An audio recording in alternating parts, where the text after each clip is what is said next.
یزید بن معاویہ کی بیعت کرنے والے صحابہ کرام کون کون سے تھے اور کیا کوئی ایسے صحابی بھی تھے جنہوں نے یزید کی بیعت صرف دولت کی لالچ میں کی؟ جب اہل مدینہ نے یزید بن معاویہ کی بیعت سے انکار کیا تو عبداللہ بن عمر رضی اللہ تعالی عنہ نے اپنے خادموں اور لڑکوں کو جمع کیا اور کہا کہ میں نے نبی کریم صلی اللہ علیہ وآلہ وسلم سے سنا ہے، آپ صلی اللہ علیہ وآلہ وسلم نے فرمایا کہ ہر غدر کرنے والے کے لیے قیامت کے دن ایک جھنڈا کھڑا کیا جائے گا، اور ہم نے اس شخص یزید کی بیعت اللہ اور اس کے رسول کے نام پر کی ہے، اور میرے علم میں کوئی غدر اس سے بڑھ کر نہیں ہے کہ کسی شخص سے اللہ اور اس کے رسول کے نام پر بیعت کی جائے اور پھر اسی شخص سے جنگ کی جائے۔ اور دیکھو اے مدینہ والو، تم میں سے جو کوئی بھی یزید کی بیعت کو توڑے گا اور کسی دوسرے شخص کی بیعت کرے گا تو مجھ میں اور اس میں کوئی تعلق نہیں رہا، میں اس سے الگ ہوں۔ یزید بن معاویہ کی بیعت در حقیقت خلافت راشدہ کی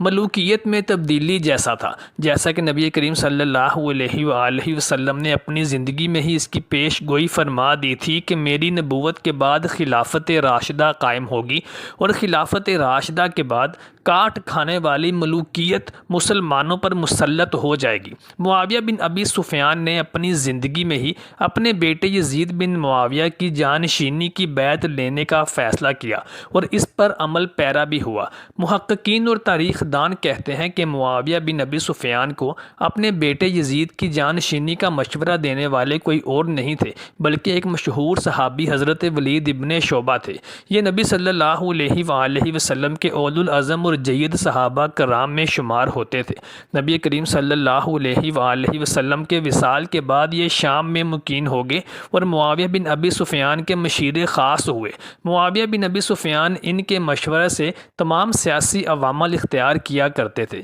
حضرت عثمان غنی رضی اللہ تعالی عنہ کی مظلومانہ شہادت کے بعد جب شورشوں اور فتنوں نے سر اٹھایا تو ولید ابن شعبہ نے معاویہ بن ابی سفیان کو مشورہ دیا کہ مسلمانوں کے جو حالات ہیں، ایسے میں خلافت کے منصب کو اپنی زندگی میں ہی کسی کے سپرد کر دینا بہتر ہوگا تاکہ بعد کے لوگ اس کے بارے میں لڑائی جھگڑے میں نہ پڑیں۔ چنانچہ میرا آپ کو مشورہ ہے کہ آپ اپنے بیٹے یزید بن معاویہ کو ہی اپنی خلافت کا جانشین مقرر کر دیں اور اپنی زندگی میں ہی اس کی بیعت بھی لے لیں۔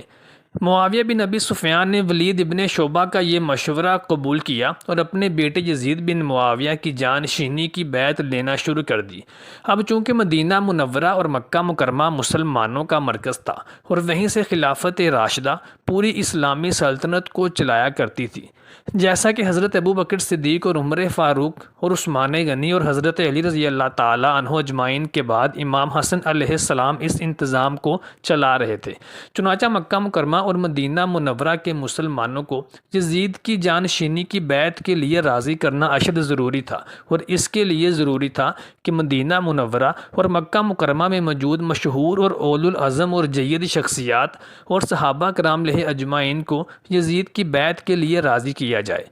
کیونکہ عام مسلمان انہی کی پیروی کیا کرتے تھے۔ چنانچہ اگر ان سرکردہ صحابہ کرام علیہ اجمعین کو یزید کی بیعت کے لیے راضی کر لیا جاتا تو عام مسلمانوں کی ہمدردیاں اور بیعت بھی یزید کو مل جاتی۔ اس کے لیے انہوں نے اپنے مزید کچھ مشیر اور وزراء کو شامل حال کیا اور انہیں رقم خطیر دے کر مدینہ منورہ روانہ کیا، اور انہیں کچھ سرکردہ صحابہ کرام کے نام دیے کہ ان کے پاس جا کر یزید کی جانشینی کی بیعت سے آگاہ کرو، اور جو نہ مانے ان کو دولت کی لالچ دو۔ اسی مقصد کے تحت مروان بن حکم مدینہ منورہ پہنچا اور اس نے جا کر مسجد نبوی میں خطاب کیا اور معاویہ بن ابی سفیان کا فرمان پڑھ کر سنایا کہ معاویہ بن ابی سفیان چاہتے ہیں کہ وہ اپنی زندگی میں ہی اپنے بیٹے یزید بن معاویہ کو اپنا جانشین مقرر کر دیں۔ اسی مجمع میں حضرت ابو بکر صدیق رضی اللہ تعالیٰ عنہ کے صاحبزادے عبد الرحمن بن ابی بکر رضی اللہ تعالیٰ عنہ بھی موجود تھے۔ ان سے رہا نہ گیا اور وہ اٹھ کر کھڑے ہوئے اور کہنے لگے، اے بنو امیہ، آپ ہماری طرف سے پیش کردہ 3 طریقوں میں سے کوئی ایک طریقہ منتخب کر لو۔ اللہ کے نبی صلی اللہ علیہ وآلہ وسلم کے طریقے کو اپناؤ، یا ابو بکر رضی اللہ تعالیٰ عنہ کے طریقے کو اپناؤ، یا عمر فاروق رضی اللہ تعالیٰ عنہ کے طریقے کو اپناؤ۔ یہ معاملہ اللہ کے نبی صلی اللہ علیہ وآلہ وسلم کے سامنے بھی تھا، اور آپ صلی اللہ علیہ وآلہ وسلم کے خاندان میں ایسے لوگ بھی تھے جن کو اگر اللہ کے نبی صلی اللہ علیہ وآلہ وسلم ولی عہد بنانا چاہتے تو وہ اس کے اہل اور حقدار تھے۔ اس کے بعد ابو بکر صدیق رضی اللہ تعالیٰ عنہ کا دور آیا، ان کے خاندان میں بھی ایسے لوگ موجود تھے جنہیں اگر ابو بکر صدیق رضی اللہ تعالیٰ عنہ جانشین بنا دیتے تو وہ اس کے اہل تھے۔ اس کے بعد عمر رضی اللہ تعالیٰ عنہ کا دور آیا، ان کے خاندان میں بھی ایسے لوگ موجود تھے جنہیں اگر عمر رضی اللہ تعالیٰ عنہ اپنا جانشین بنا دیتے تو وہ اس کے اہل تھے، لیکن انہوں نے یہ معاملہ عام مسلمانوں کی ایک جماعت پر چھوڑ دیا، اور تم لوگ چاہتے ہو کہ اس معاملے کو کیسریت اور کیسر و کسرہ بنا ڈالو۔ جب ایک کیسر فوت ہو تو دوسرا کیسر اس کی جگہ لے لے۔ یہ سن کر مروان بن حکم آگ بگولا ہو گیا، اور اس نے بھرے مجمع میں اس بات کو اپنی توہین سمجھا، اور اس نے بھرے مجمع میں اپنے سپاہیوں کو حکم دیا کہ عبد الرحمن بن ابی بکر کو گرفتار کر لیا جائے۔ لیکن عبد الرحمن بن ابی بکر صدیق رضی اللہ تعالیٰ عنہ ام المومنین سیدہ عائشہ صدیقہ رضی اللہ تعالیٰ عنہ کے حجرے میں جا کر چھپ گئے، جو کہ ان کی ہمشیرہ تھیں۔ اس موقع پر حضرت عبداللہ ابن عمر فاروق رضی اللہ تعالیٰ عنہ کا کردار واضح کرنا نہایت ضروری ہے۔ واضح رہے کہ عبداللہ ابن عمر رضی اللہ تعالیٰ عنہ کا طرز عمل مخالفت کا نہیں تھا بلکہ کنارہ کشی کا تھا۔ آپ اپنے آپ کو ان سیاسی معاملات سے الگ رکھتے ہوئے جمہور امت کے فیصلے کا انتظار کرتے اور جمہور کا جو فیصلہ ہوتا اسے قبول کر لیتے۔ لہٰذا عبداللہ ابن عمر رضی اللہ تعالیٰ عنہ کا یہ طرز عمل مخالفت کا نہیں بلکہ جمہور امت کا فیصلہ آنے تک سکوت کا ہے، لہٰذا ان کے اس طرز عمل کو مخالفت کا نام نہیں دیا جا سکتا۔ یہی وجہ ہے کہ ان سے بات کرنے کے بعد معاویہ ابی سفیان نے انہیں کوئی نصیحت نہیں کی، کیونکہ وہ بیعت یزید کے مخالفین میں سے نہیں تھے بلکہ جمہور امت کا فیصلہ آنے تک سکوت اختیار کیے ہوئے تھے۔ چنانچہ جب جمہور امت و اکثریت کی طرف سے یزید بن معاویہ کی بیعت ہو گئی تو عبداللہ ابن عمر رضی اللہ تعالیٰ عنہ نے بھی یزید بن معاویہ کی باقاعدہ جانشینی کی بیعت کر لی تھی اور ہمیشہ اس پر باقی رہے۔ نیز اس موقع پر یہ بتا دینا فائدہ سے خالی نہیں کہ عبداللہ ابن عمر رضی اللہ تعالیٰ عنہ نے علی رضی اللہ تعالیٰ عنہ کی بیعت سے بھی کنارہ کشی اختیار کی تھی، بلکہ ان کے مطالبہ سختی کے ساتھ بیعت سے انکار کر دیا تھا اور ہمیشہ اسی انکار پر قائم رہے۔ ایک اور تابعی حضرت علی رضی اللہ تعالیٰ عنہ کے صاحبزادے محمد بن حنفیہ نے بھی یزید بن معاویہ کی خلافت کی بیعت کی تھی۔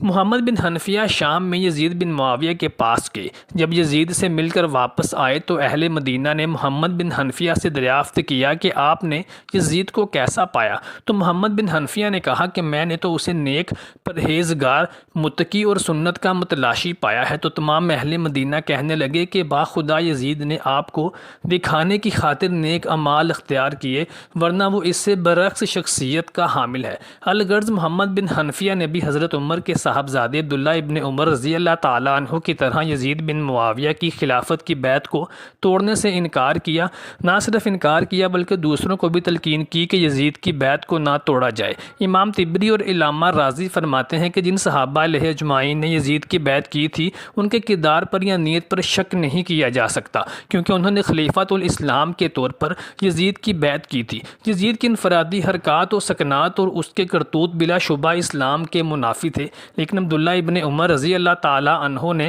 اپنی زندگی کے آخری ایام میں یزید بن معاویہ کی بیعت کرنے پر بے حد ندامت محسوس کی تھی، اور ان کے متعلق یہ بھی الزام سامنے آتا ہے کہ انہوں نے یزید بن معاویہ کے والد معاویہ بن ابی سفیان سے دولت لے کر یزید کی بیعت کی تھی، جبکہ صحیح مسلم کی مصدقہ روایت ہے کہ جب عمر بن عاص رضی اللہ تعالیٰ عنہ حضرت عبداللہ ابن عمر رضی اللہ تعالیٰ عنہ کے پاس مال کثیر لے کر آئے اور انہیں یزید کی جانشینی کی بیعت لینے کا کہا تو ابن عمر رضی اللہ تعالیٰ عنہ نے کھڑے کھڑے اپنے گھر سے عمر بن عاص کو نکال دیا اور کہا کہ اگر میں یزید بن معاویہ کی خلافت کی بیعت کروں گا تو میں دولت کے لالچ میں نہیں بلکہ جمہور امت پر کروں گا۔ چنانچہ صحابہ کرام اجمعین میں سے کسی نے بھی دولت کی لالچ یا ہوس میں یزید بن معاویہ کی خلافت کی بیعت نہیں کی۔